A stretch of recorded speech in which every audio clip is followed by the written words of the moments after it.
Bienvenido José Ciaba Cerrate, miembro del CARI Consejo, aquí este espacio de agenda digital del CARI. Muchísimas gracias por estar con nosotros. Gracias a vos, Florencia. Un placer. Para entender desde tu expertise, vos sos economista y especialista en finanzas internacionales, ¿cómo se genera una crisis como esta? ¿De dónde surge? ¿Por qué reaccionan los mercados así y cuándo lo hacen? Bueno, esto es bastante curioso y creo que es un aspecto muy interesante y particular de esta crisis. La epidemia de coronavirus comienza con sus primeros casos en China en noviembre, principios de diciembre. Sí, Cuando uno mira los mercados internacionales, no acusan recibo. La información es amplia, la situación en China es crítica y sin embargo las bolsas internacionales suben en enero, suben en febrero y los récords absolutos de la bolsa de Estados Unidos, de otras bolsas, de las plazas importantes, son de febrero, con una crisis muy grave en China. Así que en la primera parte de este proceso tenemos una epidemia complicada en China, muchísima cobertura mediática, algunos episodios como ese crucero varado en Japón, y sin embargo los mercados no le prestan atención, no se asustan. Creo que el momento crítico es cuando esto se convierte en pandemia, aunque se declaró después, pero cuando esto comienza a ser un problema fuera de China, que paradójicamente es cuando China empieza a mostrar que tiene cierta capacidad de controlarlo. claro. Esto es un tema para los antropólogos o para analizar un poco con más detalle. Lo que realmente ha generado esta crisis en las finanzas internacionales, muy visible, es la pandemia, yo diría el crecimiento de esta epidemia de forma exponencial fuera de China. Así que, esta sensación de zozobra tampoco se tranquiliza o desaparece sabiendo que China ha logrado controlar su brote, ¿no? Así que tiene mucho que ver con la perspectiva de dónde estamos parados, dónde está el epicentro, llamémosle cultural, antropológico, digamos, los mercados internacionales, porque hoy la situación es delicada, los mercados no logran hacer pie, la pandemia ha sido declarada ya oficialmente, pero en la misma declaración la Organización Mundial de la Salud dice que esta es una pandemia que se puede controlar, y la experiencia en China y en otros países de Asia es que se controla y sin embargo parece ser mucho más fuerte en generar zozobra ver la situación en Italia, en España fuera de control y la perspectiva de que esto se expanda a Estados Unidos y a otras regiones. Así Claro, que por ejemplo, sí, la Fed en Estados Unidos bajó la tasa y eso en vez de tranquilizar a los mercados reaccionaron negativamente. los puso sobre alerta la primera vez, un poco porque la magnitud del movimiento fue fuerte, porque no se hizo en los periodos habituales de reunión, se hizo fuera de agenda. Y tampoco tuvo una explicación muy convincente. Yo diría que la lectura fue, si la Fed está haciendo esto con esta magnitud y fuera de programa, es porque el problema de la epidemia es mucho más serio de lo que imaginamos. Entonces se tomó la decisión y lejos de mejorar, el cuadro financiero se agravó. Y pasó el tiempo, pasaron 2 o 3 semanas, y efectivamente esto era una pandemia, esto era más grave de lo que se decía, y la medida de la Fed, que podía haber parecido extemporánea al inicio, después se entendió muy claramente. Y ahora se ha vuelto algo todavía peor, porque la última decisión de la Reserva Federal, un día domingo, 2 días antes de comenzar una reunión formal, que ha sido apretar, yo diría, dos botones nucleares muy importantes, llevar las tasas a cero y comprar 700 mil millones de dólares de títulos en el mercado, lo que se llama como expansión cuantitativa, más otras medidas más chicas, son medidas excepcionales de una dimensión tremenda. Se tomaron en ocasión de la crisis del 2008, de Lehman, no se tomaron juntas, se fueron tomando de manera escalonada. Y tampoco hubo ni siquiera la intención de la Reserva Federal o del Banco Central de alguna manera de tranquilizar con su mensaje posterior. Fue una decisión muy seca que ni bien se conoció el domingo, cuando uno miraba los mercados de futuros que operan continuamente, que están abiertos en Asia, se tradujo automáticamente en una caída de 10% de los futuros de las bolsas.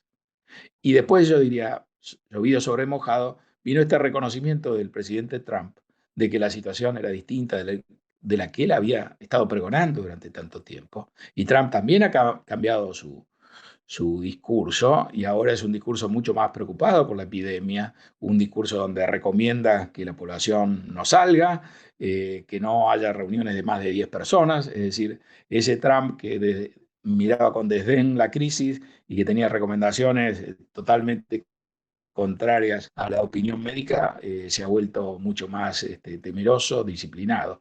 Y hoy lo que hemos visto es un paquete de naturaleza fiscal muy, muy grande, con lo cual te diría, tenemos una réplica montada también en tiempo récord, con medidas del mismo calibre o de calibre muy similar a las que se tomaron en ocasión de la crisis de Lehman.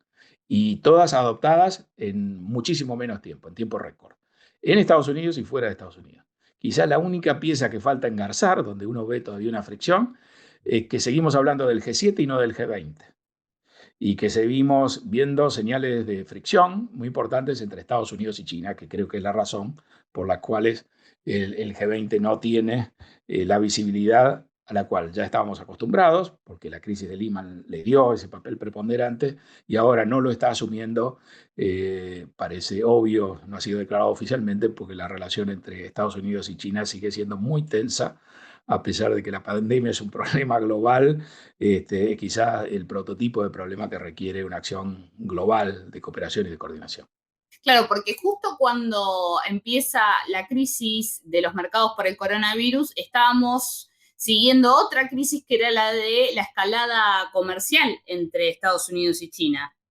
Tuvimos varias crisis. Esa que se solucionó, digamos, en enero con la firma de ese acuerdo comercial fase 1, que fue una crisis que golpeó muy fuerte la segunda mitad del año, pero que ya a partir de octubre fue cediendo porque se fue viendo la intención de las dos partes, de Estados Unidos y de China, de no escalar la disputa, y finalmente eso se tradujo en enero, por fortuna, en un acuerdo. Entonces, cuando uno va y busca los indicadores económicos, el impacto que esto tuvo en actividad, empezó a mejorar hacia fines del año pasado y principios de este año. Es decir, que la crisis o la pandemia nos toma con un pie un poquito mejor que si no hubiera habido esta tregua.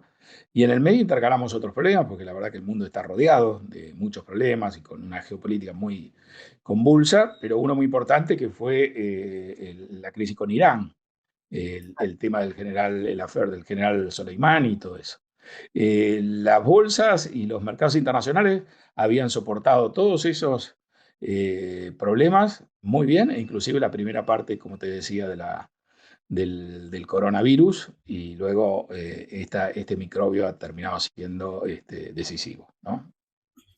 ¿Cuáles te parecen, digamos, porque los mercados se comportan en cuanto confían o no confían en la situación en la que están insertos? ¿Cuáles te parecen que serían las cosas que deberían pasar para que esto empiece a bajar o a acomodarse de a poco? ¿Cuáles son las señales que deberíamos Bueno, buscar?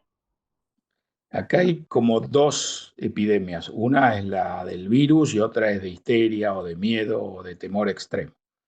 Hay que derrotar a las dos. Es más fácil trabajar sobre la segunda, pero es difícil trabajar sobre la segunda cuando uno no ve, cuando uno sabe que no hay una vacuna para el virus, y cuando uno tiene esta psicología o esta escala de valores distinta, ¿no? Es claro que esto se puede controlar porque China es un ejemplo, o Corea del Sur, o Singapur, o quizá Taiwán, pero son todos países asiáticos. Algunos son democracia, otros no.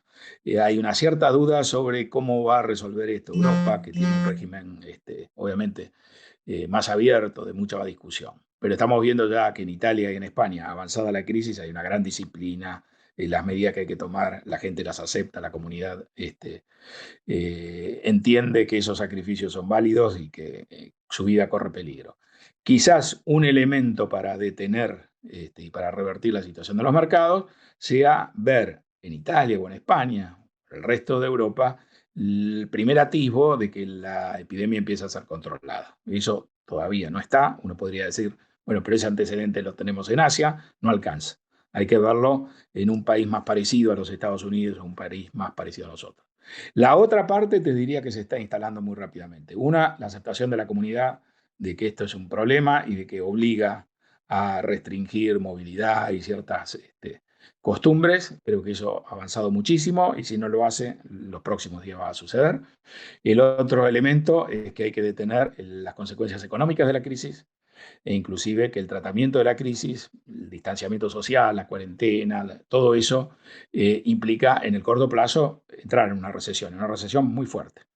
Así que al principio hay que entender que los números van a ser malos, que la actividad se va a planchar, que esto va a ser muy parecido a un feriado forzoso, que la caída va a ser más profunda todavía que en Lehman, pero que esto es temporario y que esta es la manera, digamos, de que esto sea temporario y no nos deje una herencia, que es lo más tremendo, de una crisis crediticia que después cuando se repliegue el virus sea el tema que nos impida recuperarnos. Así que son varios los elementos, te diría dos. Sería muy convincente ver que la curva del contagio empieza a desacelerar y segundo, va a ser muy importante que esta dinámica no nos genere otro Lehman o alguna bancarrota o cadenas de bancarrota que hagan que la crisis después gire en torno a eso y ya no necesariamente a una enfermedad. Perfecto. Por último, quería preguntarte, se habla mucho, obviamente, de los efectos recesivos que va a tener sobre todos los países que están afectados por la contención de la pandemia del coronavirus. En el caso particular de Argentina, hay muchos analistas que suman el elemento de la renegociación de la deuda. ¿Cómo te parece que puede llegar a desenlazarse esto a partir de lo que estuvimos hablando? Y yo creo que la renegociación de la deuda va a ser atravesada por esto, digamos. Creo que esto cambia las agendas y eso lo hemos visto en el plano político, digamos. En varios países los líderes han modificado su agenda política y han sacado provecho o la han apalancado sobre estos acontecimientos. Putin en Rusia, hemos visto lo que sucedió en Arabia Saudita, lo hemos visto a Erdogan manejando una crisis de refugiados con Europa, ¿no? Entonces, yo creo que la política local, el gobierno local, también tiene que contemplar el impacto de esto. Digamos, si pensaba que Vaca Muerta iba a ser un proyecto a corto plazo, que iba a dar un impulso a la economía, está muy claro, después de la decisión que tomó Arabia Saudita y de esta crisis, que Vaca Muerta queda pospuesto por bastante tiempo. Y entonces yo creo que la renegociación es otro aspecto muy importante que se va a ver afectado por esta dinámica y sobre todo por cómo piense la política o el gobierno que esta dinámica lo va a afectar. Hay que negociar con jugadores que el propio gobierno está viendo, los diarios, han perdido sus acciones de valor 30, 40, 50%. En un mundo donde el petróleo ya no es o no vale lo que iba a valer y muchas de las materias primas. Entonces, han cambiado las condiciones. ¿Tendrá el mismo valor no entrar en default ahora que el alto valor que se le daba antes? Bueno, todas esas cosas van a cambiar. A lo mejor el gobierno no hace ningún discurso expreso en función de esto, pero estoy seguro que la propuesta que va a poner sobre la mesa los acreedores y la manera en que la va a negociar va a estar muy fuertemente afectada por su visión sobre las consecuencias a largo plazo de esta crisis. Bueno, muchísimas gracias, José Seba Serrate, miembro del CARI, por tu tiempo y por aclararnos todo este panorama. Estaremos comunicándonos con vos probablemente más adelante. Gracias por este esfuerzo. Gracias. Adiós, Flor.